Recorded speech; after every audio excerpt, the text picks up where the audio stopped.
huzuni zangu zake, hata katika vita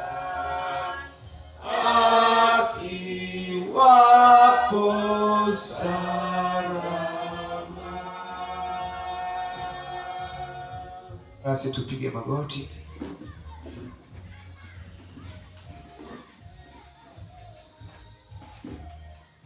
Gombe. Takatifu Mungu uishie mahali pa juu, tunakushukuru Mungu wa mbinguni, Mungu mwenye enzi, Mungu mwenye utukufu.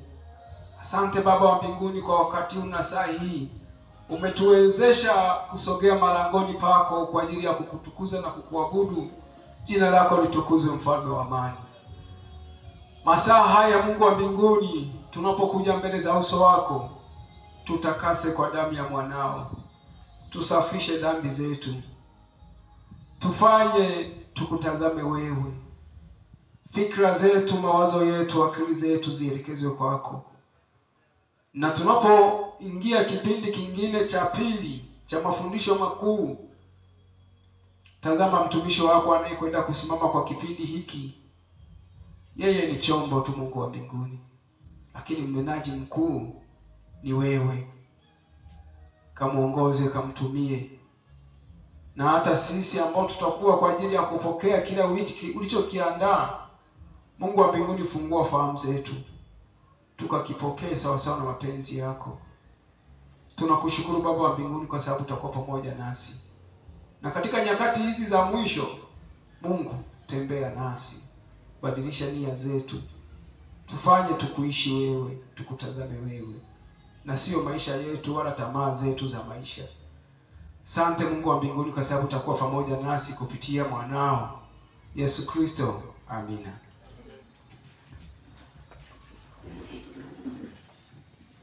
Basi nipende kumkaribisha mtumishi wa Mungu aliyejiandaa kwa ajili ya kipindi hiki cha pili. Karibu. Wapendwa, Bwana Yesu asifiwe. Habari ya Sabato, watu wa Mungu. Nipende kuwakaribisha watu wa Mungu, wageni kwa wenyeji, wote Mungu ametukusanya kwa mapenzi yake. Lengo tu kwamba watu wa Mungu ni kipindi cha kukusanywa, Mungu akikusanya watu wake ambao tunaona kwamba anahitaji hesabu ikamilike ya watu wake ambao watafaa kuwa raia katika ufalme wake. Kumbe maeneo haya tuko katika vituo vya kuandaliwa. Bwana Yesu asifiwe. Tuko katika vituo vya kuandaliwa. Niliwahi kuwa maeneo ambayo tulikuwa karibu na kambi za wakimbizi, wakimbizi wa Kongo, wakimbizi wa Burundi. Ilikuwa inafika mahali walikuwa wanapewa nafasi ya kwenda katika nchi zingine za ng'ambo, lakini kabla hawajatolewa katika taifa hili la Tanzania kwenda kule kwa ajili ya shughuli mbalimbali katika mataifa hayo, lakini walikuwa nawekwa kwanza darasani, mnafundishwa taratibu na kanuni za hilo taifa. Bwana Yesu asifiwe. Kwamba ili wanapoenda huko waishi kulingana na taratibu za hilo taifa. Hivyo sisi tunaelezwa ya kwamba wenyeji wetu wapendwa uko wapi? Mbinguni. Lakini hapa duniani tunapita. Sasa kabla hatujaingia katika malango ya mbingu na kisha tena kurudi katika sayari yetu hii dunia ikiwa imetakaswa, baada ya kutakaswa kuishi kama raia wa Mungu, lazima tuelewe taratibu za raia wa mbinguni. Bwana Yesu asifiwe. Tukifeli hapo tutabaki hapa.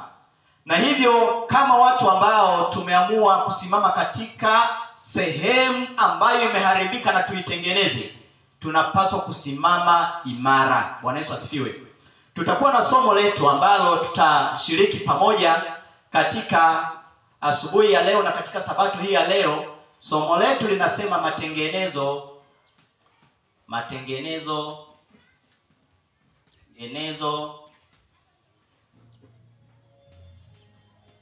juu ya utunzaji wa Sabato. Juu ya utunzaji wa nini wapendwa?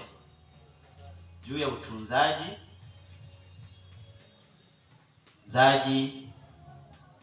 wa Sabato.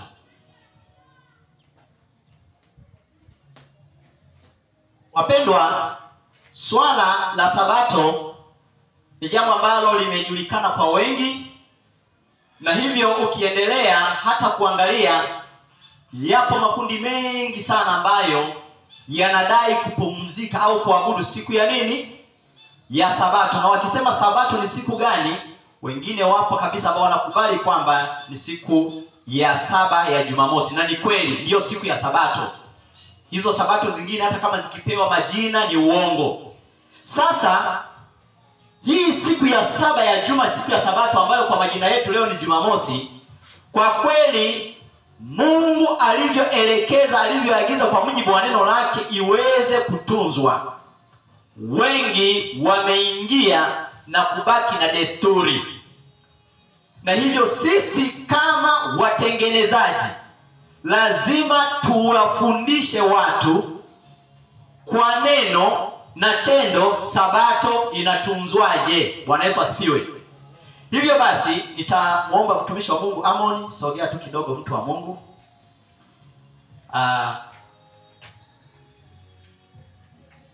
Nimefanikiwa kushughulika na sura moja katika kitabu kile cha mashauri juu ya kanisa, sura ile ya 47, lakini pia katika kitabu cha shuhuda kwa kanisa gombo la 6 ile sura ya 44. Mtumishi wangu nipo. Basi tungemwomba Michael angekuja sasa.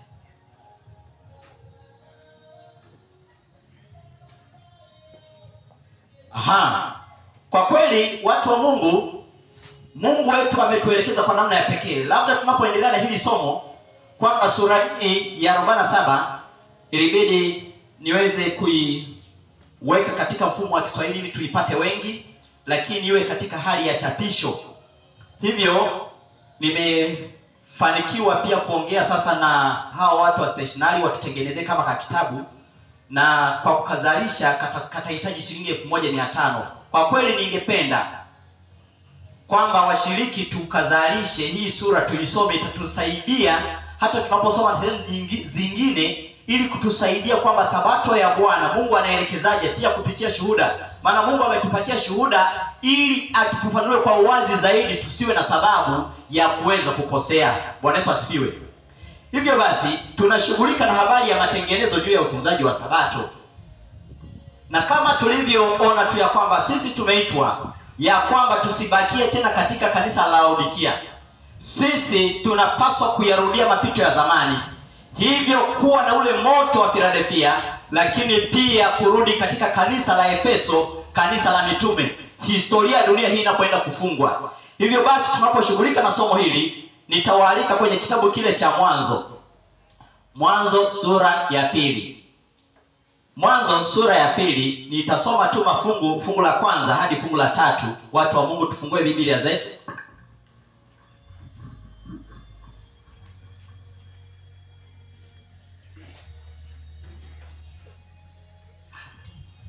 Kitabu kile cha Mwanzo sura ya 2 mstari wa kwanza hadi wa 3, neno la Mungu linasema: basi mbingu na nchi zikamalizika na jeshi lake lote, na siku ya 7 Mungu alimaliza kazi yake yote aliyoifanya, akastarehe siku ya 7. Akaacha kufanya kazi yake yote aliyoifanya. Mungu akaibarikia siku ya 7 akaitakasa, kwa sababu katika siku hiyo Mungu alistarehe, akaacha kufanya kazi yake yote aliyoiumba na kuifanya. Wapendwa, Bwana Yesu asifiwe. Tunaelezwa mianzo ya siku ya Sabato kwamba ni siku ambayo Mungu aliiweka wakifu. Tunaambiwa kwamba Mungu hii siku aliibariki akaitakasa mwanzoni kabisa mwa uumbaji, kabla ya dhambi haijaingia. Bwana Yesu asifiwe. Tunaona kwamba Mungu akaweka baraka zake pale, lakini Mungu akaitakasa. Kuitakasa huku ambako tunakuona kwamba maana yake Mungu aliitenga, akaiweka pembeni, akaiweka wakfu kwa ajili ya makusudi matakatifu. Bwana Yesu asifiwe. Maana yake kwamba Mungu akahitaji sasa kwamba aweke siku ambayo itakuwa ni alama ya utambulisho wa yeye na watu wake. Bwana Yesu asifiwe. Hivyo basi tunaona kwamba Mungu aliasisi Sabato kama siku ya alama ya mamlaka yake. Bwana Yesu asifiwe. Lakini tunaona kwamba katika kitabu kile cha Kutoka, au tunapoangalia katika kile kitabu cha Kutoka, tusome tu pale ile sura ya 16, msomaji, fungu lile la 23 hadi 28, tukimbie kidogo. Kutoka tumishi Amos tusaidie kurekebisha kidogo. Kutoka tusome msomaji. Tukimbie kidogo, Kutoka 16 mstari wa 23 hadi 28, tukimbie msomaji. Kitabu cha Kutoka sura ya 16. Ndio. Mstari wa 23. Ndio, soma msomaji.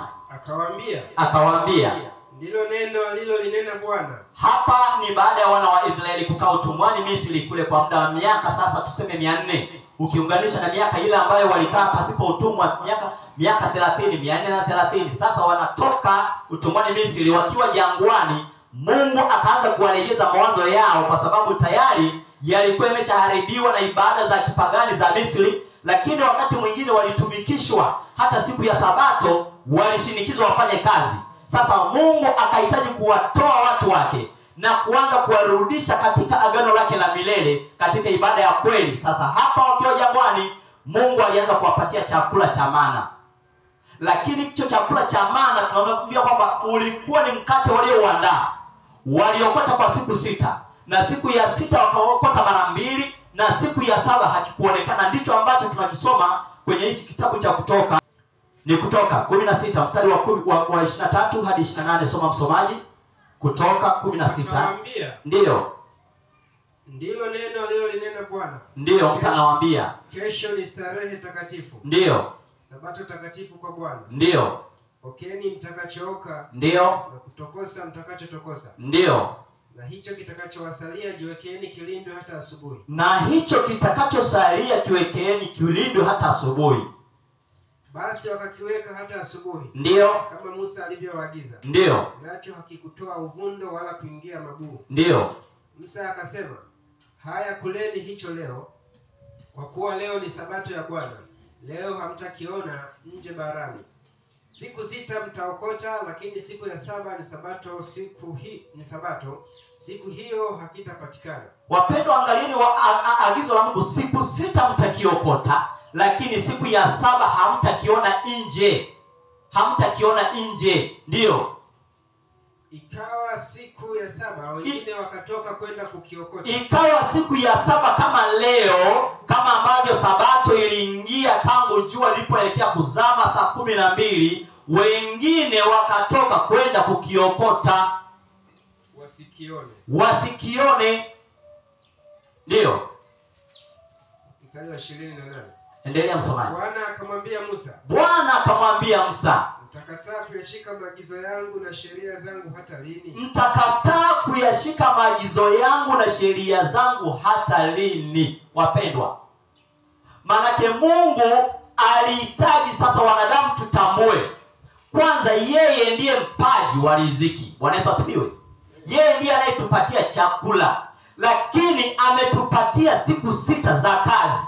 Ndio maana waliokota siku ngapi wapendwa? 6.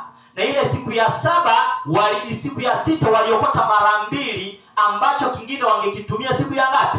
Ya 7. Lakini tunaona kwamba wengine siku ya 7 wakatoka kwenda kutafuta mkate, kwenda kutafuta riziki, kwenda kufanya shughuli zao ili kusudi kwamba maisha yao yanemeke. Wakashindwa kuwa waaminifu kwenye ahadi za Mungu na maelekezo ya Mungu. Manake wapendwa, kumbe tumepewa siku 6 za kazi. Siku ya 7 ni siku ya utakatifu wa Mungu. Kuna mambo ambayo ameelekeza tuyatende, ibada, lakini kufanya mema mengine ya kuwahudumia ndugu zetu na jamaa zetu ambao hawajiwezi, wakiwemo wagonjwa. Bwana Yesu asifiwe. Ukija kuangalia wana wa Israeli, Mungu aliwapima hapa kabla hajanena maneno ya amri 10 pale Sinai. Pale Sinai.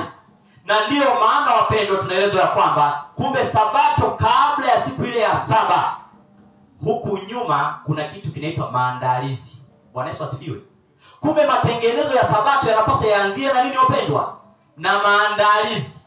Mtu ukishindwa kwenye maandalizi, sabato utaivunja tu.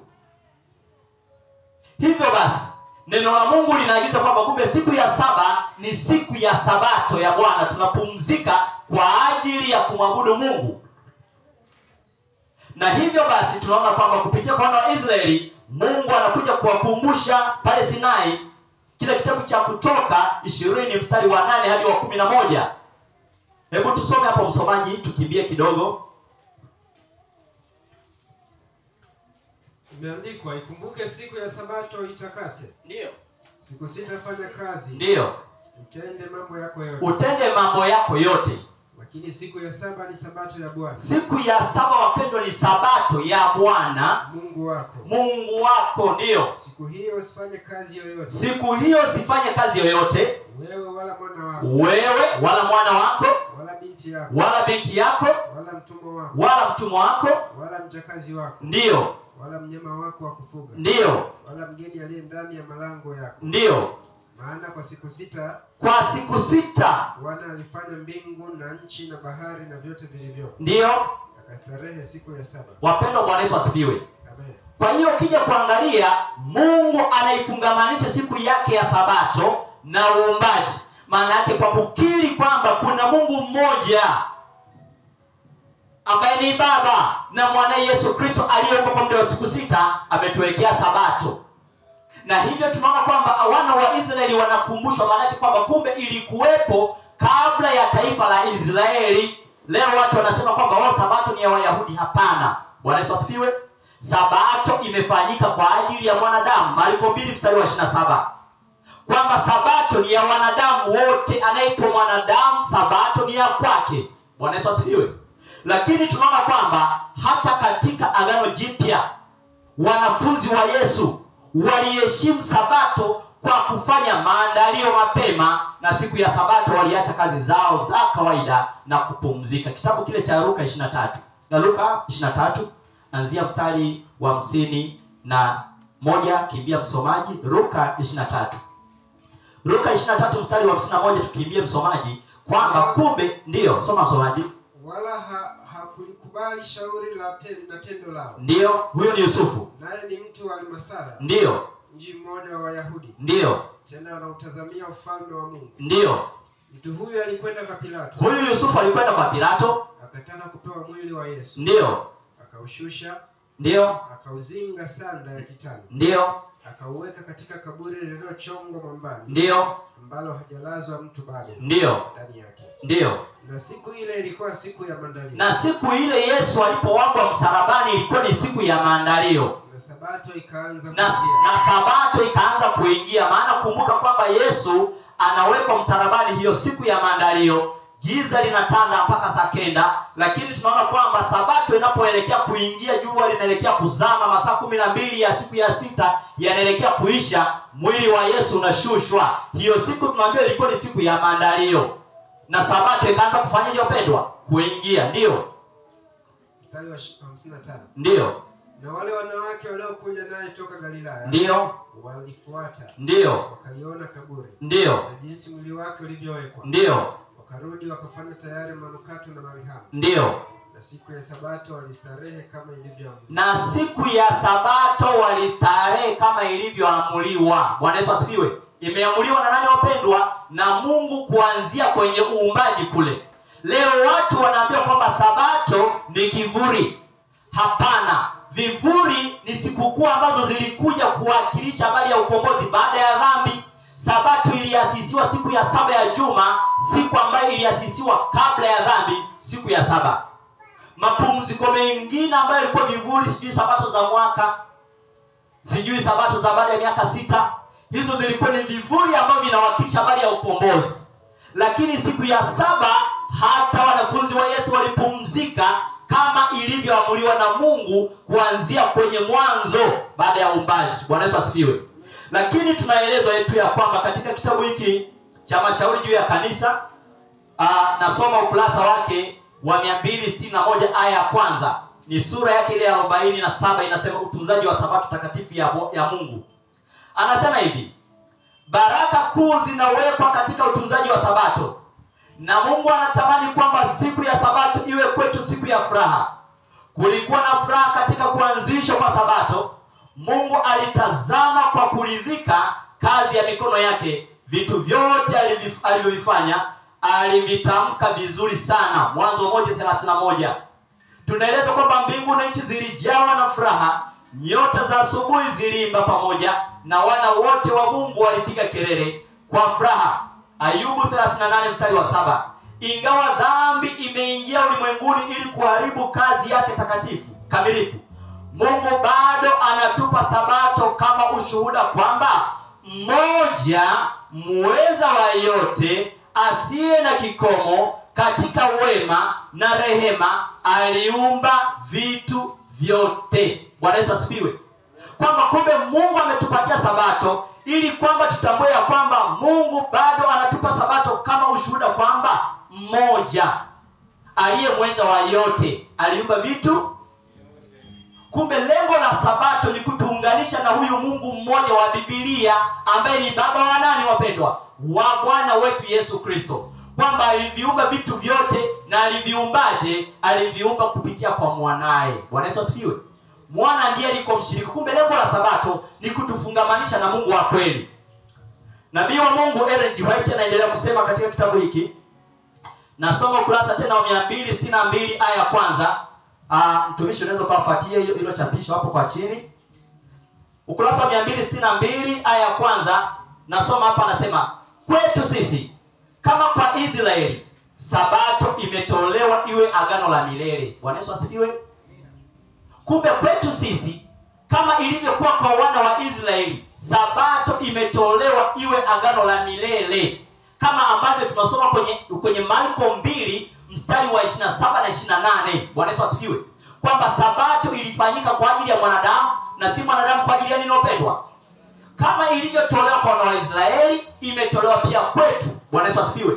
Lakini tunaeleza tu ya kwamba kwa wale wanaoiheshimu siku yake takatifu, sabato ni ishara kwamba Mungu anawatambua kama watu wake waliochaguliwa. Ni ahadi kwamba atawatimizia ahadi yake. Kila nafsi inayokubali ishara ya serikali ya Mungu inajiweka chini ya agano la kimungu la milele. Anajifunga kwenye mnyororo wa dhahabu wa utii. Kila kiungo ambacho ni cha ahadi ni ahadi. Bwana Yesu asifiwe.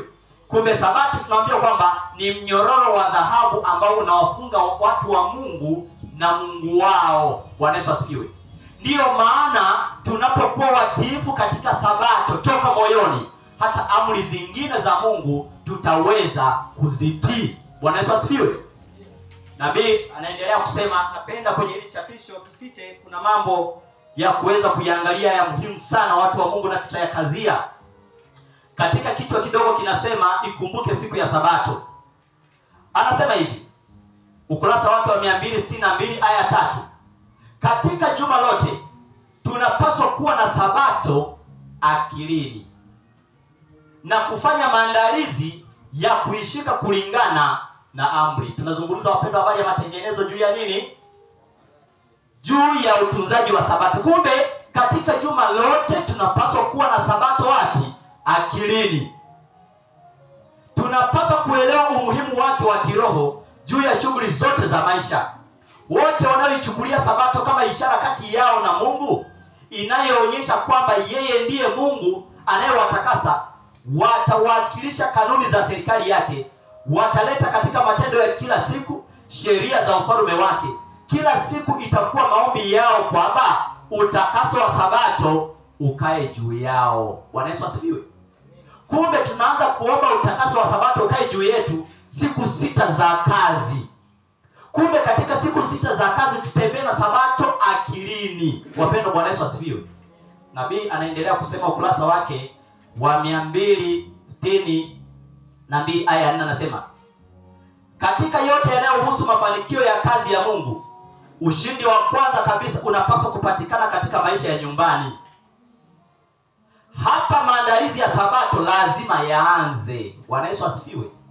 Kumbe maandalizi ya utunzaji wa sabato, watu wa Mungu, ili tufanye matengenezo ya kweli. Maana lazima Israeli wa kweli wa Mungu na ulimwengu iwepo tofauti. Hata kama kuna wale wanaojiita kwamba wanatunza sabato lakini wanakutana tu siku hiyo ya saba kama mazoea, lazima iwepo tofauti. Kumbe tunaambiwa kwamba utunzaji wa sabato unapaswa uanzie nyumbani katika zile siku sita za nini wapendwa? Za kazi. Si ndio watu wa Mungu? Hapa tunaambiwa kwamba maandalizi ya sabato yanapaswa yaanzie nyumbani. Tunaambiwa hivi, wiki nzima wazazi wakumbuke kwamba nyumba yao inapaswa kuwa shule ambayo watoto wao watatayarishwa kwa ajili ya mahakama za juu. Maneno yao yawe maneno sahihi. Bwana Yesu asifiwe. Nabii anaendelea kusema ukurasa wake ule wa 262 aya 5 katika kitabu hiki cha Mashauri juu ya Kanisa. Anasema wakati sabato inapokumbukwa hivyo, mambo ya kitambo hayataruhusiwa kuingilia mambo ya kiroho. Bwana Yesu asifiwe. Hakuna wajibu unaohusu siku sita za kazi utakaoachwa kwa ajili ya sabato. Yaani sabato tukiitunza hivi, hakuna wajibu ambao tungeufanya katika siku sita za kazi tungeuacha tukaja kuufanya katika siku ya saba. Kumbe siku ya saba watu wanajikuta wanafanya mambo ambayo yangefanyika katika siku sita za kazi, kwa sababu sabato hawakuwa nayo katika mawazo yao. Kumbe tunaelezwa ya kwamba katika juma nguvu zetu hazitaisha katika kazi ya muda hivi, kwamba siku ambayo Bwana alipumzika na kuburudishwa tutakuwa tumechoka sana kushiriki katika huduma yake. Kumbe watu wa Mungu, kwamba nguvu zetu zisimalizwe na siku sita za kazi. Halafu siku ya saba inafika, mtu anasema Bwana, mimi leo nimechoka Bwana. Mimi nimechoka. Mungu amesema siku hii ni siku ya kupumzika na lala. Wapendwa, sabato haijatolewa kwa ajili ya kulala kitandani. Bwana Yesu asifiwe. Hiyo ni kufanya vita na Mungu moja kwa moja. Anasema hivi.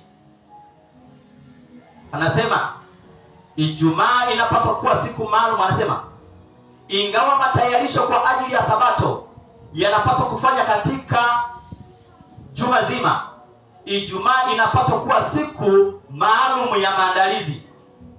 Kumbe ingawa sasa tunaambiwa kwamba siku sita za kazi tunapaswa kufanya maandalizi ya sabato, lakini siku ya Ijumaa tunafanya hitimisho. Bwana Yesu asifiwe. Anasema kwamba kwa njia ya Musa Bwana aliwaambia wana wa Israeli, kesho ni sabato takatifu kwa Bwana. Okeni mtakachooka leo na kutokosa mtakachotokosa, na hicho kitakachosalia kiwekeni kilindwe hata asubuhi. Na watu wakazunguka na kuikusanya mana na kuiponda katika mawe ya kusagia, au kuiponda katika chokaa na kuioka katika vyungu na kuitengeneza mikate. Kutoka 16 mstari wa 23 na Hesabu 11 mstari wa 8. Kulikuwa na jambo la kufanywa katika kuandaa mkate uliotumwa mbinguni kwa ajili ya wana wa Israeli. Bwana aliwaambia kwamba kazi hii lazima ifanywe siku ya Ijumaa, siku ya maandalio. Wapendwa, chakula cha kutumika siku ya sabato kinaandaliwa siku ya Ijumaa. Bwana Yesu asifiwe. Maana tunaambiwa kwamba kama ilivyokuwa kwa Waisraeli, maagizo ya Mungu yako pale pale kama ilivyo kwetu leo. Bwana Yesu asifiwe. Nisome hapa pia.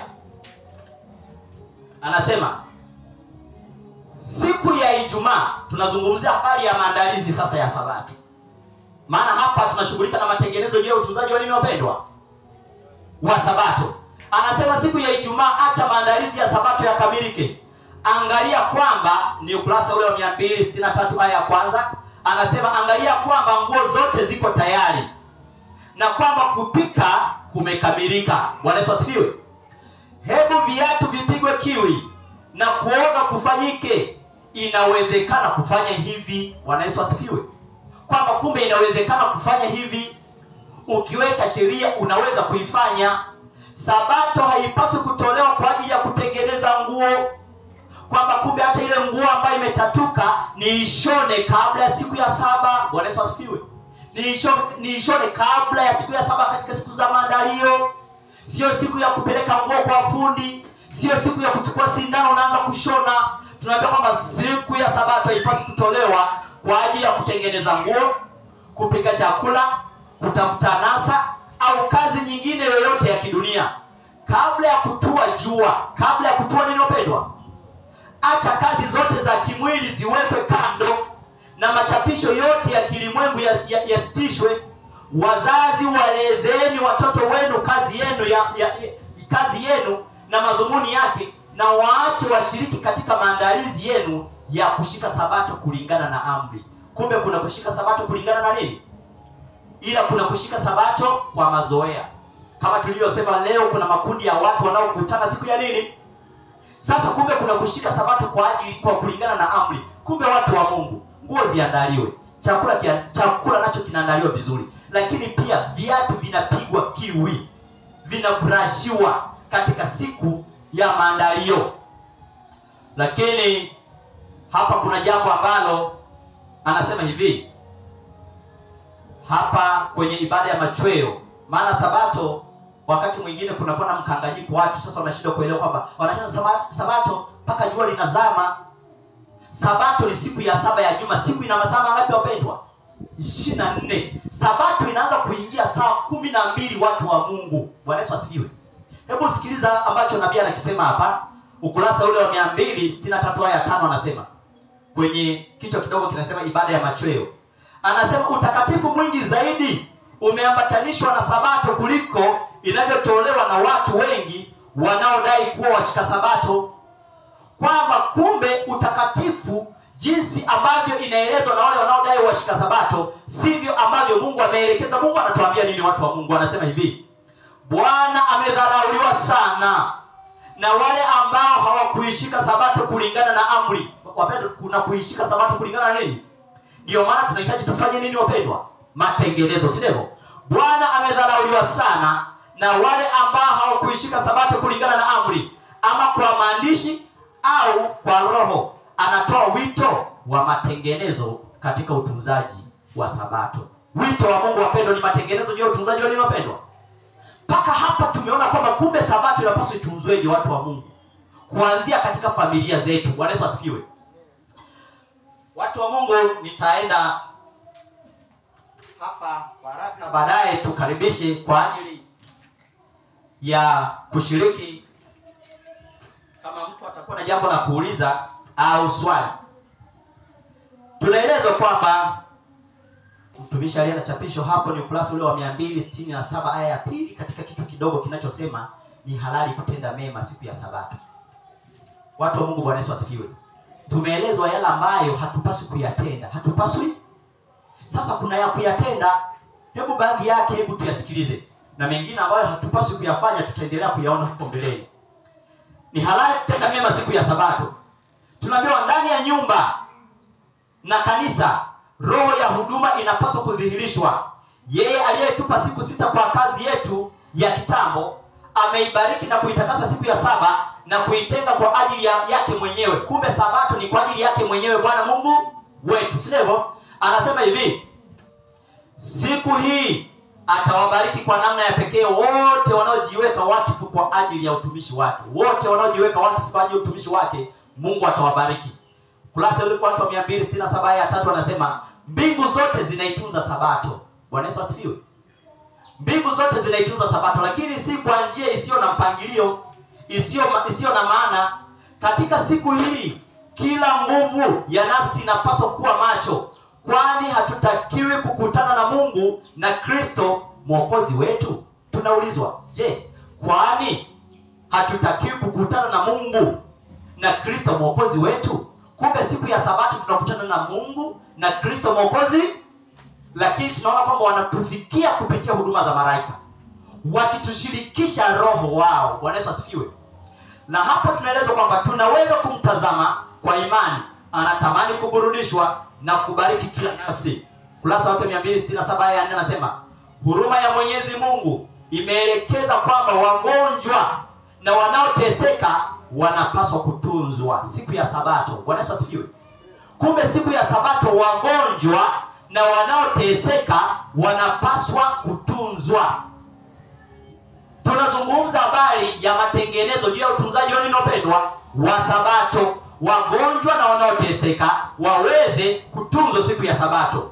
Kazi inayohitaji ili kuwastarehesha ni kazi ya lazima, na hakuna ukiukwaji wa sabato. Tunapowahudumia wagonjwa katika siku ya sabato hakuna ukiukwaji. Tena tunaelezwa kwamba lakini kazi zote zisizohitajika zinapaswa kuepukwa. Wengi kwa uzembe waliahirisha hadi mwanzo wa sabato mambo madogo ambayo yalipaswa kufanywa siku ya matayarisho. Kwamba wengine kwa uzembe waliahirisha mambo madogo ambayo yalipaswa kufanyika siku 6 za kazi, wakaja kuyafanya siku ya nini? Mambo madogo kama yapi watu wa Mungu? Mambo madogo. Kupika, jingine mtumishi, kubrush viatu. Yaani kwamba kuna watu wameahirisha mambo madogo ambayo yangefanyika katika siku 6 ya kazi, lakini wamehamishia siku ya nini? Jambo jingine watu wa Mungu, mtumishi, kuoga. Jambo jingine, kubrush viatu tumeliweka. Ndio. Kunyosha nguo. Ndio mtumishi. Kushona nguo. Lakini pia shughuli zetu za maisha, wakati mwingine unajua, kwa mfano sisi wakulima, unakuta mtu anajua kabisa kwamba anaona leo ni siku ya maandalio, lakini anamwaga mbegu katika shamba lake, halafu arudie kulima. Anaona kabisa kwamba hili eneo sitalimaliza, kwa kweli sitalimaliza, ila anamwaga, anajitengenezea mazingira. Lakini nabii anasema hivi, kazi zote ambazo zilipaswa, zile shughuli ndogo ambazo zilipaswa kufanyika katika siku 6 za maandalio hazipaswi kuhamishwa kuingizwa kwenye siku ya 7 ya juma. Anasema hii haipaswi kuwa. Bwana Yesu asifiwe. Anasema kwamba kazi yoyote ambayo imepuuzwa hadi kuanza kwa wakati mtakatifu inapaswa kubaki bila kufanywa hadi sabato ipite. Wapendwa, Bwana Yesu asifiwe. Hivyo ndivyo neno la Mungu linasema. Hizi kazi ndogo ambazo zimeshindwa kufanyika katika siku 6 za kazi, tunataka kuzihalalisha, kuzihamishia katika siku ya sabato. Tunaambiwa kwa kumheshimu Mungu tuziache kuzifanya mpaka siku ya sabato ifanyeje? Wapendwa, hapa maana sabato tunajua kwamba hapa ndipo lipo pambano la mwisho. Ndiyo maana tunapaswa kuitunza sabato kulingana na amri mapema. Hata tunapolala tulale katika tumaini. Ndiyo maana tumeitwa kutengeneza. Bwana Yesu asifiwe. Nasogea hapa mbele kidogo. Anasema hivi, wakati kupika siku ya sabato kunapaswa kuepukwa. Maana sisi tumeambiwa tusipike siku ya sabato. Anasema wakati kupika siku ya sabato kunapaswa kuepukwa. Si lazima kula chakula cha baridi. Katika hali ya hewa ya baridi, acha chakula kilichoandaliwa siku moja kabla kiwe moto. Siku moja kabla kilichoandaliwa, maana yake Ijumaa, kiwe moto, maana kinapashwa. Kumbe siku ya sabato tunapasha. Bwana Yesu asifiwe. Lakini chakula kinakuwa kimeandaliwa siku moja kabla. Anasema na acha milo ingawa rahisi iwe ya kupendeza na ya kuvutia. Toa kitu ambacho kitaonekana kuwa cha kupendeza, kitu ambacho familia haina kila siku.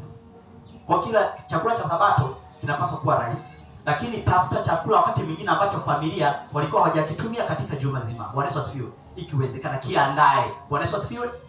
Bwana Yesu asifiwe. Ili iwe siku ya furaha. Siku ya sabato sio siku ya majonzi. Bwana Yesu asifiwe. Tukiyafanya haya watu wa Mungu, si tutakuwa na furaha? Tunaendelea hapa mbele kidogo. Sasa Mungu anaendelea kutueleza mambo ambayo tunapaswa kama wazazi na walezi, lakini pia kama wanafamilia kuyaepuka, tusiyahamishie katika siku ya sabato, ili ya kwamba tufanye matengenezo yanayofaa kwa ajili ya utunzaji wa sabato. Ili mbona wewe unapotunza sabato ni tofauti na huyu? Wanatutofautisha sio kwa ushupavu, lakini kwa utii. Bwana Yesu asifiwe.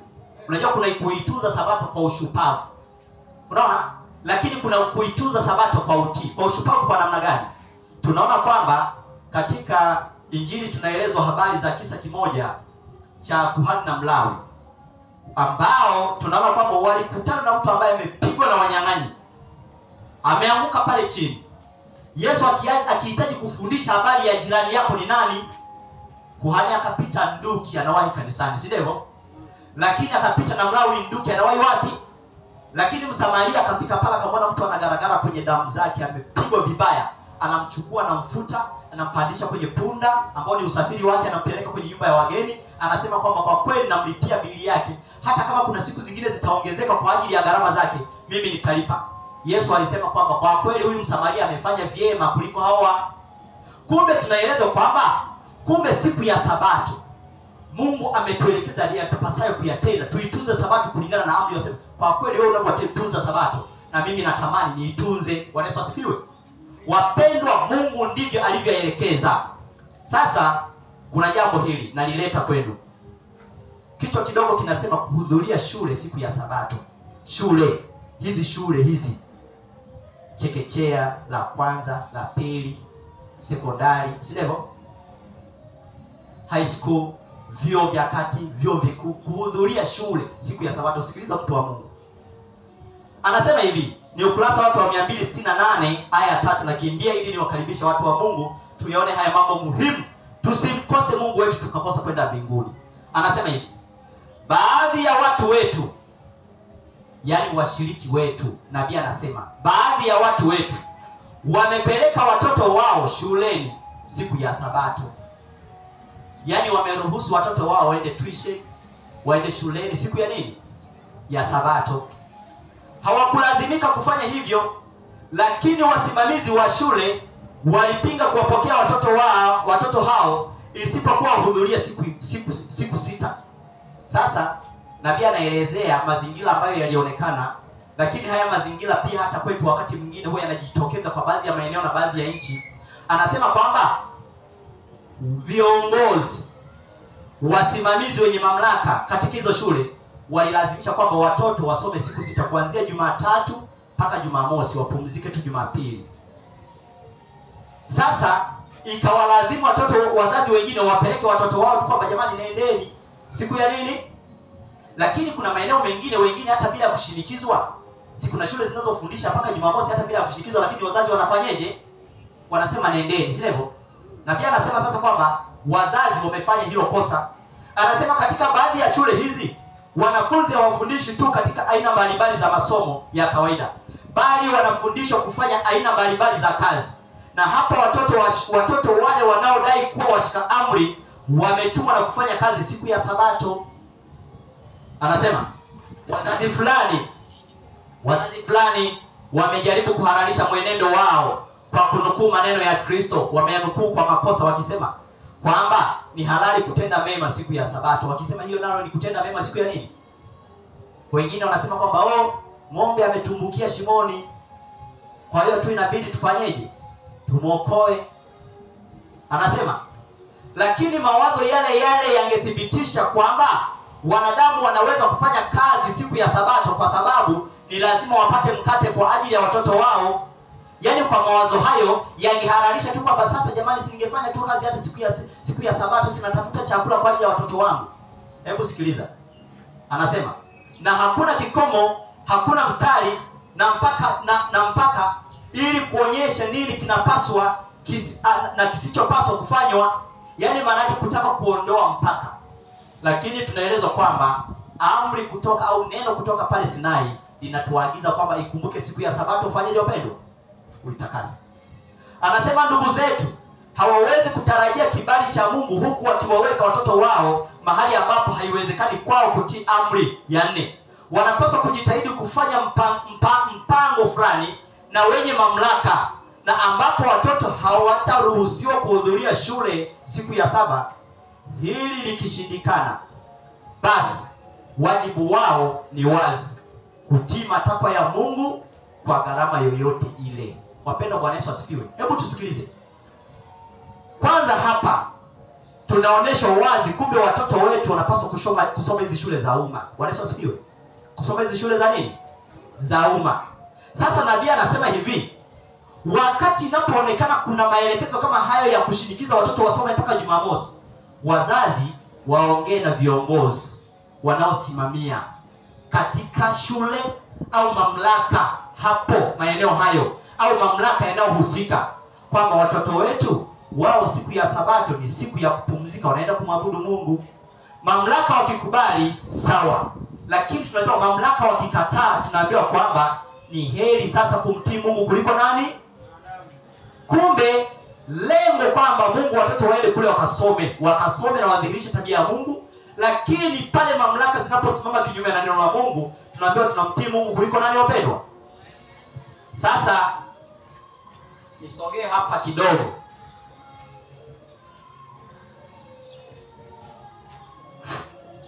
kidogo. Au kabla sijaenda mbali zaidi, nipende sasa kuwakaribisha watu wa Mungu. Kwanza ni wakaribisha. Tumeona kumbe hata katika masomo tunaelekezwa kwamba watoto wasiende shule siku ya nini, wapendwa?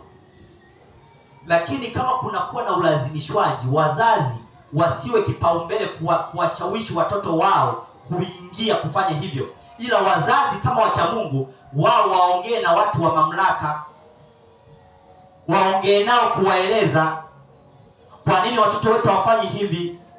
Lengo tu ni kumtii Mungu, lakini inaposhindikana, wakati mwingine wenye mamlaka wanakuwa wasikivu. Wanaposikia watoto wako hawataenda shuleni siku ya Sabato, siku ya Sabato watahudhuria katika ibada. Lakini inaposhindikana, tunaambiwa kwamba tuchague kumtii Mungu kuliko nani? Hiyo haitaitwa ukaidi kwenye mamlaka. Hiyo haitaitwa ukaidi kwenye nini? Ukaidi kwenye mamlaka ni ile ambayo unamzuilia mtoto wako kwenda shule huku unaona hakuna kizuizi chochote. Bwana Yesu asifiwe.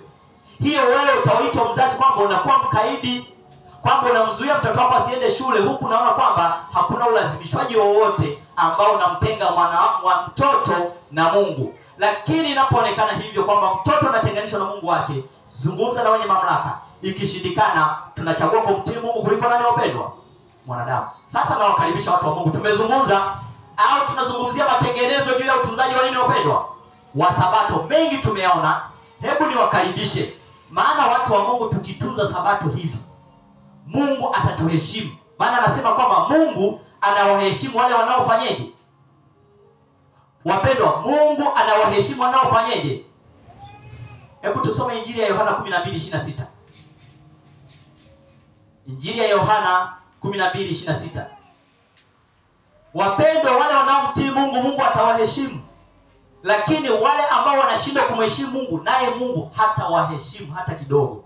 Injili ya Yohana 12:26. 12:26 inasema. Ndio. Mtu akinitumikia na nifuate. Nami nilipo ndipo na mtumishi wangu atakapokuwapo. Ndio. Tena mtu akinitumikia Baba atamheshimu. Wapendwa, Bwana Yesu asifiwe. Mungu atusaidie sana. Na wakaribisha watu wa Mungu, kama kuna mtu mwenye swali au jambo la kuongezea. Tunahitaji watu wa Mungu tuwe wana matengenezo kweli, sio kwa neno, lakini neno na tendo. Tuoneshe jinsi ambavyo Mungu ameelekeza Sabato itunzwe kulingana na amri na wala sio kwa mazoea. Karibuni watu wa Mungu. Mtumishi Rama, umenyosha mkono, karibu.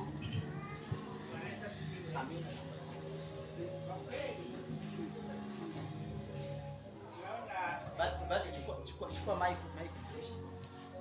Hilo fundisho ni zuri na tumejifunza mara nyingi, lakini sasa kuna kitu kinaleta shida kidogo. Kwa mfano, ukienda kushuhudia unakutana na watu wengi wanajua Biblia, wengine ni kule tulikotoka, wengine walioasi, lakini wengine kulingana na jinsi tunavyoona kwamba sisi ni barua ya kusoma na watu wote. Yeah. Wanajua watu wa nyuma, watu wa kale walikuwa wanatunza nini? Sabato. Ndio mingine na maandiko yapi kama Kutoka 35 nasema kwamba siku hiyo asionekane nini moto kwenye nyumba zenu. Tukiangalia ile somo nalo wanasema linapatikana, ile somo linapatikana Kutoka 16:23-28, naomba mnirudie kidogo ili na tulielewe. 16:28 tusome. 23 hadi 28. lote. Labda kwa sababu tumeisoma tujenge tu hoja mtumishi tukimbie. Na lenyewe inasema kwamba ndio hili kwamba muhoke kinachofanyaje? Kinachopaswa kuokwa. Kwa hiyo tunaangalia kwamba kuoka ni kile ambacho kimeshafanyaje, kimeshapikwa. Lakini ukiangalia siku ya Sabato, hilo jambo lilifanyika siku ya maandalio ya nini? Ya Sabato. Siku ya Sabato haikuruhusiwa kufanyaje? Kuoka vile vitu. Basi tulisome sasa fungu, nadhani maelezo kidogo. Tulisome tu fungu. Tulisome fungu ili mtumishi ujenge hoja vizuri. Naona hapo kidogo kuna changamoto. Samahani mtumishi, tunalisoma fungu kwa manufaa sasa ya washiriki wote. Anasema ndio. Akawaambia, hilo neno hilo linena Bwana, kesho ni starehe takatifu, Sabato takatifu kwa Bwana.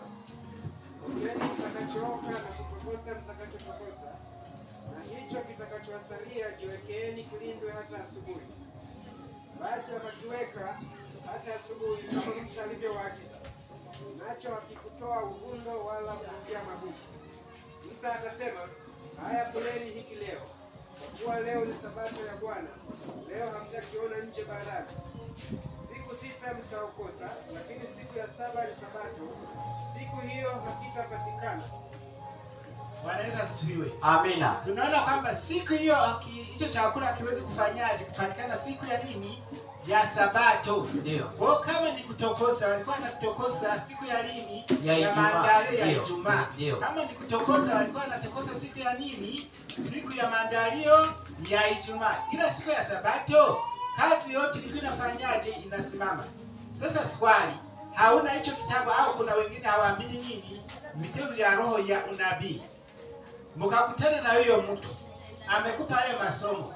Je, wewe ili jiondoe hapo ili muelekeze vizuri, utafanyaje? Kwa sababu amekuelekeza kwamba siku ya Sabato hakuna kazi yoyote. Kama naandaa chakula, ukiandaa siku gani? Siku ya Ijumaa. Ila siku ya Sabato ni siku ya kustarehe.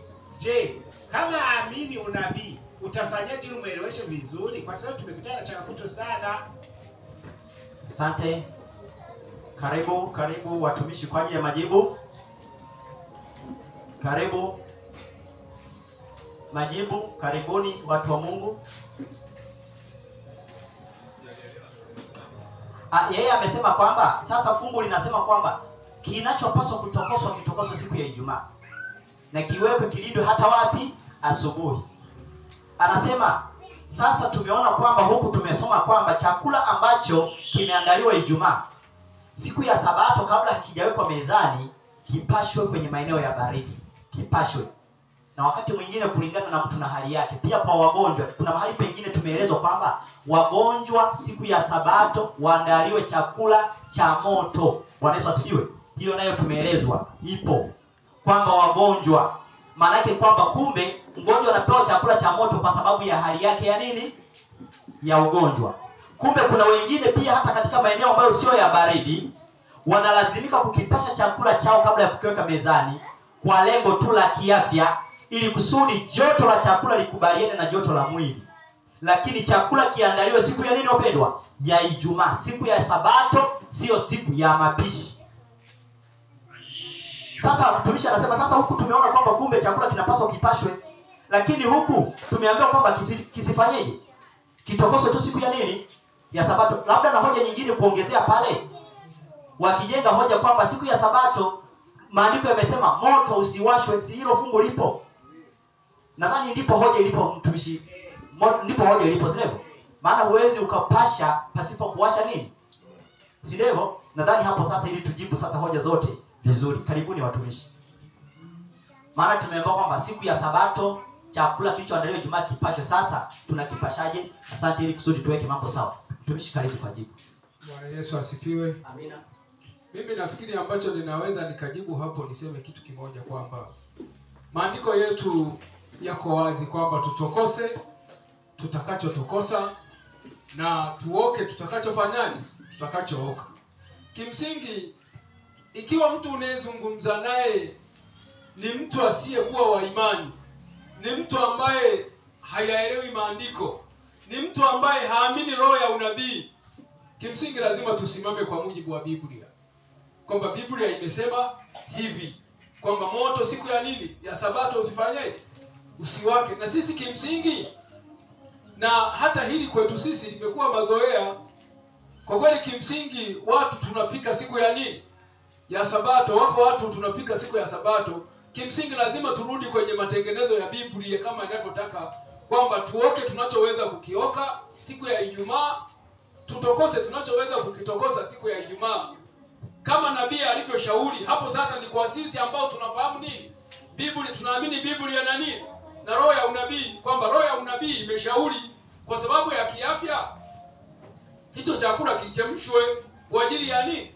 Ya afya ya mlaji, na hivyo kichemshwe, lakini kikiwa kimetokoswa siku ya nini? Siku ya Ijumaa. Lakini kwa mtu ambaye haamini imani hii, anasimama kwa moja, anataka ushahidi kutoka kwenye maandiko, unapomletea vitabu vingine vya roho ya unabii haviamini, lazima tusimame kwa mujibu ya imeandikwa ya nini? Ya Biblia. Kwa hiyo kimsingi itakapofika hatua huyu mtu anaamini na anatambua, anaamini roho ya unabii, ndipo mambo mengine atayatambua kwamba hili nalo kumbe huwa lipo. Lakini kimsingi lazima tusimame na Biblia imeandikwaje. Asante. Asante. Labda kwa kuongezea tu hapo, watu wa Mungu, maelekezo ambayo tunayapata katika shuhuda ni maelekezo ambayo yamenyoosha moja kwa moja katika Biblia kabisa. Nadhani kama ambavyo yameelekezwa kwamba tunapaswa kutenda mema siku ya nini? Ya Sabato. Kwa mfano, mgonjwa huwezi, kwa mtu huyo ambaye anang'ang'ana, huwezi ukamlisha mgonjwa chakula cha baridi siku ya Sabato, hapo unakuwa unamuua. Kwa sisi lazima tusimame kama ilivyoandikwa. Bwana Yesu asifiwe. Hata huyo mtu atang'ang'ana, lazima tumrudishe kwenye maandiko kwamba Sabato Mungu amekusudia tutende mema siku ya Sabato. Na hayo mema ambayo ametukusudia tuyatende, maana yake kwamba tunalinda mipaka ya Sabato ili tusiivunje. Chakula kimeandaliwa siku ya Ijumaa, ambayo siku ya maandalio, siku ya Sabato kinapashwa. Labda ningependa kuwasomea sasa pia washiriki jambo hili katika kitabu cha Wazee na Manabii sura ya 36, alafu tuhame, maana zipo hoja zingine tutaendelea nazo. Kitabu hiki cha Wazee na Manabii, ukurasa wake Kiswahili ni 45, katika sura yake ile ya 36. Kiingereza ni ukurasa wa 408 aya ya 4. Habari ya kutokuwasha moto, ya kutokuwasha moto siku ya Sabato. Si ndio watu wa Mungu? Tusikilize. Anasema hivi: muda si mrefu baada ya kurudi, ni aya ile ya pili, ukurasa wa 45 aya ya pili. Anasema muda si mrefu baada ya kurudi jangwani, tukio la uhalifu wa Sabato ukajitokeza katika mazingira ambayo yaliufanya kuwa suala la hatia ya namna yake isiyokuwa ya kawaida, kwamba tangazo la Bwana kwamba angewanyima urithi Israeli liliibua roho ya uasi. Mtu mmoja akiwa na hasira ya kuzuiwa kuingia Kanaani, na huku akidhamiria kuonesha dharau yake kwa sheria ya Mungu, alithubutu kufanya uvunjaji wa wazi wa amri ya 4 kwa kwenda kukusanya kuni siku ya Sabato. Tunayasikia maneno watu wa Mungu? Sisi wenye nuru lazima tuielewe mambo haya kwa upana, kwamba kumbe hoja ilianzia wapi, kwamba akakusudia kwenda kuokota kuni siku ya Sabato. Anasema hivi: katika kipindi cha kutangatanga jangwani, uwashaji moto katika siku ya saba ulikuwa umekatazwa kabisa. Wapendwa, Bwana Yesu asifiwe. Katika wakati wa kutangatanga jangwani, uwashaji moto katika siku ya saba ulikuwa umekatazwa kabisa. Anasema hivi: katazo hili halikukusudiwa kuendelea hadi nchi ya Kanaani, ambapo ukali wa hali ya hewa mara kwa mara ungesababisha matumizi ya moto kuwa ya lazima. Kwamba maelekezo au katazo hili lisingeendelea hadi katika nchi ya Kanaani, ambapo kulikuwa na ukali wa hali ya nini? Ya hewa.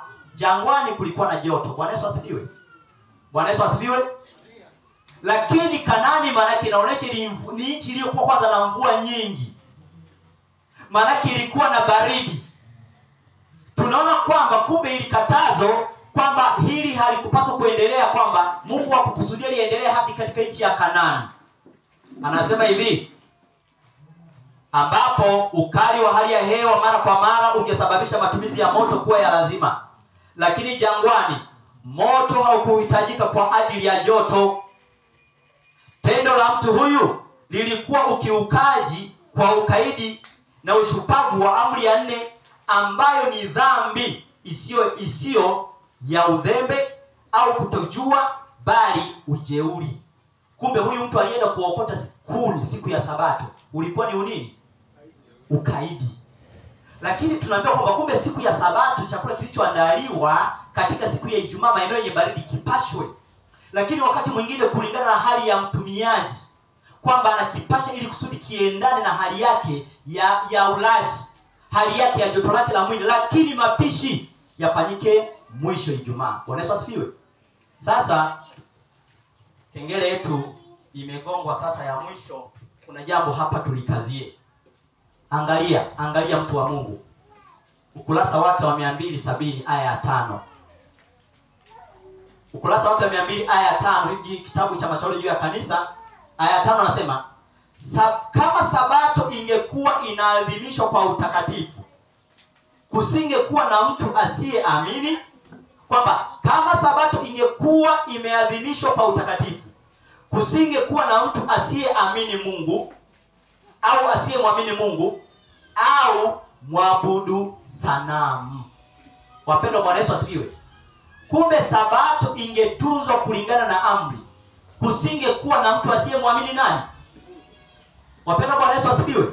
Maana lengo la Sabato ni kutuunganisha na huyu Mungu mmoja wa Biblia, ambaye ni Baba wa Bwana wetu Yesu Kristo, ambaye aliumba kwa muda wa siku 6 kupitia kwa mwanae, na siku ya 7 akaitenga, akaiweka wakfu kwa ajili ya makusudi matakatifu.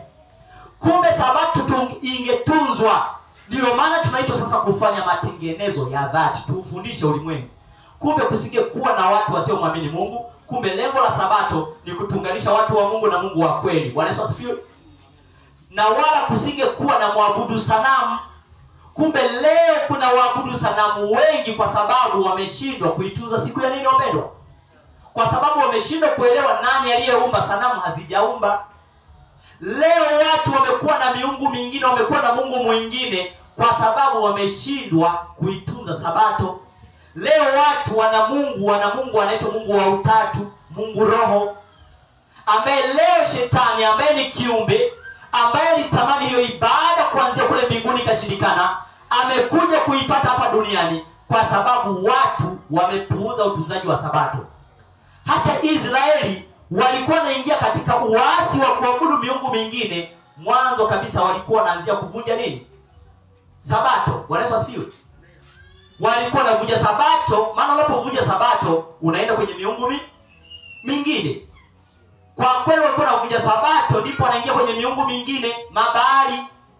Ndio maana watu wa Mungu hata tulikojitenga kwamba kuingia katika Mungu wa Roma, Mungu Roho, Mungu wa utatu mtakatifu, yani tulikotoka wengi katika mfumo wa General Conference, maana huyo Mungu sio Mungu wa watu wa Mungu. Ndio maana kwamba wameingia kwa huyo Mungu kwa sababu wameshindwa kuitunza Sabato kulingana na amri. Yani hofu ya Mungu inapoondoka lazima ukaribishe Mungu mwingine. Na tunaambiwa kwamba tukiitunza Sabato kutoka moyoni, amri zingine zote tutazitii. Bwana Yesu asifiwe. Hata ile amri inayosema usiwe na miungu mingine ila tutaitii. Kumbe chanzo kinaanzia ni kuvunja Sabato. Ndio maana watu wa Mungu tunafundishana hapa ili mtu asivunje nini? Tena nabii anasema kwamba wacha Mungu tusaidiane. Ukimwona mwenzie kwamba anaenda pembeni katika utunzaji wa Sabato, kwa wacha Mungu tulegezane kwa upendo, tuambizane. Bwana Yesu asifiwe.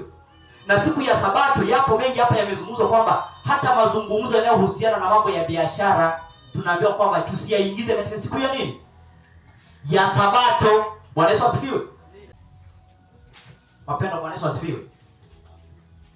Nadhani tunaizileta hizi mada kwamba tusimame upande upi. Wangapi tumeelewana katika hili somo, watu wa Mungu? Kwamba katika hili somo kwamba mgonjwa andaliwe chakula cha vuguvugu. Bwana Yesu asifiwe. Chakula kipikwe mwisho Ijumaa, siku ya Sabato kinapashwa. Bwana Yesu asifiwe. Na nabii anasema kwamba wakati mwingine mazingira yasitumike kuhalalisha, yasitumike kufanyaje wapendwa? Anasema hivi, nadhani hapo watu wa Mungu, ili kusudi tuende vizuri, anasema hivi: mazingira hayatahalalisha mtu yeyote katika kufanya kazi siku ya Sabato kwa ajili ya faida ya kidunia. Mungu akimpa udhuru mtu mmoja, anaweza kuwasamehe wote. Kwa mfano, kuna mtu hapa anaitwa ndugu Elo, jina lake limehifadhiwa, ambaye ni mtu maskini. Asifanye kazi siku ya Sabato ili kupata riziki, wakati wa kufanya hivyo angeweza kutegemeza familia yake vizuri zaidi. Anasema, kwa nini ndugu wengine au sisi sote hatuwezi kushika Sabato pale tu inapofaa kufanya hivyo? Sauti kutoka Sinai yajibu, siku 6 fanya kazi, utende mambo yako yote, lakini siku ya 7 ni Sabato ya Bwana Mungu wako. Kutoka 20 mstari wa 9 na 10. Kumbe wakati mwingine hata mazingira, hali zetu za kiuchumi, hata unaona kwamba kwa kweli hakuna unga ndani, kwamba usibebe machungwa au mahindi au biashara yetu kwenda kuuza, ili kusudi kwamba kuleta nini? Chakula kwenye nini wapendwa? Kwenye familia. Mungu atakupatia chakula kwa mapenzi yake. Kuna ndugu katika imani. Bwana Yesu asifiwe. Lakini siku ya 7 kumbe tusihararishie. Mtumishi alichokisema hapo ni halali, kwamba tusionekane sasa kwamba kuna mgonjwa au kwamba watoto hawezi kukitumia chakula cha baridi. Sio kwamba hiyo haihairishi kwamba tuanze kukipika mwanzo. Tunakipasha. Bwana Yesu asifiwe. Wapendwa, kwa kufanya hivyo tunatii kulingana na nini? Na amri. Sasa tulikuwa tunamalizia hapa sasa kwamba kumbe kusingekuwa na mtu asiyeamini au mwabudu sanamu kama Sabato ingetunzwa kwa usahihi. Si ndio watu wa Mungu? Kumbe mtu akiingia kwenye kuvunja Sabato anaingia kwenye ibada za umizimu. Nilikuwa nazungumzia habari ya kule tulikotoka wengi, kwamba kwa nini wameingia kwa Mungu wa utatu. Wameingia kwa Mungu wa utatu na kukataa mafundisho ya awali kwa sababu Sabato imepuuzwa. Na wengi tuliokuwa kule, wengine tumeshuhudia Sabato ambavyo leo inatumika kama siku tu ya desturi na kwa ajili tu ya kukutana kama kukusanya mapato. Watu wa Mungu hatupaswi kuwa hivyo, kwamba siku ya Sabato ni siku ya utakatifu wa nani wapendwa? Ya Mungu. Yanayopaswa kufanyika siku ya Sabato tuyafanye kwa nguvu zetu zote, na ambayo hayapaswi tuyaache. Bwana Yesu asifiwe. Nasoma nukuu moja sasa, kwamba kwa nini wameingia kwa huyo Mungu. Nahitaji kuwasomea katika huu kurasa, Jumbe zilizochaguliwa, sura yake ya 25 inayosema msingi wa imani yetu. Jumbe zilizochaguliwa sura ya 25 inayosema msingi wa imani yetu. Lakini nahitaji nisome ukurasa gombo la kwanza. Jumbe zilizochaguliwa gombo la kwanza inayosema msingi wa imani yetu. Nasoma ukurasa wa 204 aya ya 2. Hii inahusiana moja kwa moja wengi ambako tumetoka. Kwa nini wameenda kwa Mungu wa Roma au Mungu wa Vatican? Anasema hivi: adui wa roho ambaye ni shetani amekusudia kuleta dhana kwamba matengenezo makubwa yangefanyika miongoni mwa Waadventista wa Sabato, na kwamba matengenezo haya yangejumuisha kuacha mafundisho ambayo yanasimama kama nguzo za imani yetu na kujihusisha katika mchakato wa kuunda mfumo mpya. Je, matengenezo haya yangefanyika, matokeo yake yangelikuwa nini? Kanuni za ukweli ambazo Mungu katika hekima yake ametoa kwa kanisa la masalio zingetupiliwa mbali. Shetani alikusudia kwamba ule ukweli waliokabidhiwa waasisi wetu, Shetani alikusudia kuugeuza mfumo na kuingiza mfumo mpya, kwanza kwa kutupilia mbali kanuni za ukweli ambazo Mungu amezitoa kwa kanisa la masalio. Sisi tumeamua kurudi. Bwana Yesu asifiwe. Ndio maana ya matengenezo. Anaendelea kusema hivi: kanuni hizi zingetupiliwa mbali, dini yetu ingelibadilishwa. Maana kama mfumo mpya unaanzishwa, maana yake dini ingefanyaje? Anasema ingelibadilishwa, na hili limeshatimia tayari. Kanuni za msingi ambazo zimedumisha kazi hiyo kwa miaka 50 iliyopita zingehesabiwa kuwa makosa. Hebu tunyoshi tuliona hizo kanuni za msingi, tumeshazichapisha. Aliye nayo mkononi anaweza kainyosha ili tuone. Kanuni za msingi ambazo zimeidumisha kazi kwa zaidi ya miaka 50 zingetupiliwa mbali. Nyosha mtumishi.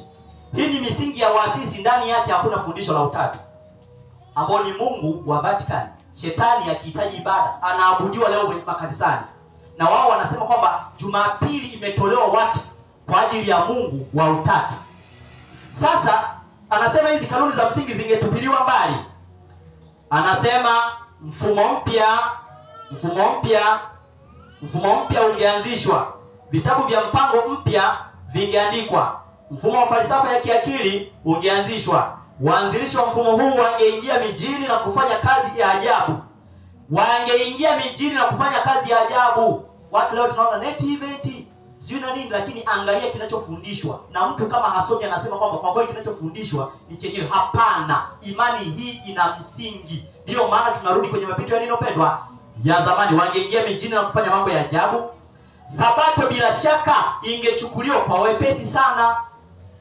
Unaona watu wa Mungu, kama vile Mungu aliyeiumba, kwamba sabato ingechukuliwa kwa wepesi sana kama vile Mungu aliyeifanya sabato. Kumbe kitendo cha kuingia kwa Mungu mgeni ni kwa sababu ya kuichukulia sabato kwa wepesi sana. Watu wa Mungu tunaitwa kama watengenezaji katika siku hii ya leo na katika karne hii, ili kumaliza kazi ya mwisho. Kwanza, kuna mama mmoja tulimtembelea kwa ajili ya ushuhudiaji. Akasema kwa kweli kama mmeamua kufanya hivyo, na waombea songeni mbele, tuko pamoja. Na akatuahidi kwamba tuko pamoja, maana yake siku moja tutamuona hapa. Bwana Yesu asifiwe. Akasema ukiweza kwenye utunzaji wa sabato wewe umepita, na huo ndio ukweli. Maana jaribio la mwisho wapendwa liko hapa. Bwana Yesu asifiwe. Maana tayari sanamu ya mnyama imeshaundwa, na watu wa Mungu tunachagua kusimama kwenye mafundisho ya kweli. Sasa tunaingia kwenye pambano la mwisho. Sheria ya Jumapili, siku ya kwanza ya juma, italazimishwa kitaifa na kimataifa, na juu hii itakuwa dhidi ya sabato ya Bwana. Na nabii anasema kwamba wengi watajiunga na ulimwengu kuvunja amri za Mungu kwa kuhofu kukosa chakula na mavazi. Mungu atusaidie. Bwana Yesu asifiwe. Watu wa Mungu, niwashukuru sana kwa kushiriki sote katika ujumbe huu. Nimewaambia tu kwamba hili chapisho au hii sura iko sasa katika kitabu. Nimemwambia huyo mhudumu atutengenezee kitabu, maana nilipomwambia achape jana, print baada ya kumaliza kuiandaa akatoa kama pamphlet. Ambaye atapenda kutoa kwa namna hii anazalisha, lakini ambaye atatoa katika mfumo wa kitabu atazalisha asome. Bwana Yesu asifiwe. Maana kwamba tunapaswa kufanya mazoezi ya kina habari ya utunzaji wa nini. Bila kulifanyia kazi hili, watu wa Mungu, mbingu tutaisikia. Maana hata Morogoro kuna mbingu. Unajua Morogoro kuna eneo linaitwa nini? Mbingu. Ila sio mbingu ya Mungu. Watu wa Mungu, sabato tuitunze kulingana na nini wapendwa? Na amri. Mungu atubariki sana, na haya matengenezo yanaanzia katika familia, pole pole watu wa Mungu, lakini kwa uhakika. Bwana Yesu asifiwe. Lakini tusaidiane utunzaji wa sabato, tunasaidiana familia nzima. Baba msaidie mama, mama msaidie baba. Mama anahangaika, labda kuna katoto hapo, baba naye amsaidie. Bwana Yesu asifiwe. Ili kusudi tukamilishe maandalizi pamoja. Bwana Yesu asifiwe. Basi niwaalike watu wa Mungu sasa tuombe. Tunapoenda kuomba, nitamkaribisha mtumishi wa Mungu mchungaji Amos Celestini. Karibu mtumishi huko mbele kwa ajili ya kutupatia ombi tunapoenda sasa kuhitimisha. Basi watu wa Mungu, tunyenyekee sasa katika magoti tunapoendelea kumshukuru Mungu wetu kwa mibaraka hii ya pekee sana anaendelea kutupatia katika sabato yake takatifu. Basi fumba macho yako tuombe. Tunakushukuru Mungu wetu na Baba yetu mwema kwa namna ambavyo umetupatia fundisho hili linalohusu matengenezo juu ya utunzaji wa sabato kama ilivyo amri yako. Tunakusihi Mungu wetu, kwa kadiri ambavyo tumefungua mioyo yetu kuyasikia haya, tujalie sasa kwa njia ya Roho wako Mtakatifu kuyaishi, na sabato tuanze kufanya maandalizi kama inavyotupasa, ili ya kwamba inapofika siku ya saba tukafurahie baraka ya kukutana pamoja nawe. Lakini katika somo hili pia umetuelekeza huko wajibu unaopasa kutenda kwa ajili ya wagonjwa na wahitaji na wanaoteseka. Bwana, tunaomba tusijiepushe na huduma hizo, maana kufanya hivyo pia tutakuwa tumeiharifu sabato yako. Tunaomba sasa utujalie kuwa na hekima ya kutofautisha kwamba haya tunapasa tutende na haya hatupasi tutende. Lakini kikubwa Mungu wetu, tunaamini kwa kuwa wewe umefunua ukweli katika maandiko yako, Biblia na roho ya unabii, hatuwezi tukaenda gizani. tujalie kuamini kule nukta ya neno lako inaposoma, basi tuelekeze namna ambavyo inatupasa kuenenda katika maisha haya, tukijiandaa kwa ajili ya umilele unaokuja. Kipindi hiki tunapokihitimisha, ni mwanzo tena wa kipindi kingine. Tunakusihi Mungu wetu, wewe pamoja nasi, uendelee kutufundisha. Tubariki sisi na watoto wetu wote, utujaze neema yako, tuandae kwa ajili ya uzima wa milele. Ndivyo tunavyoomba kwa jina la Yesu, amina.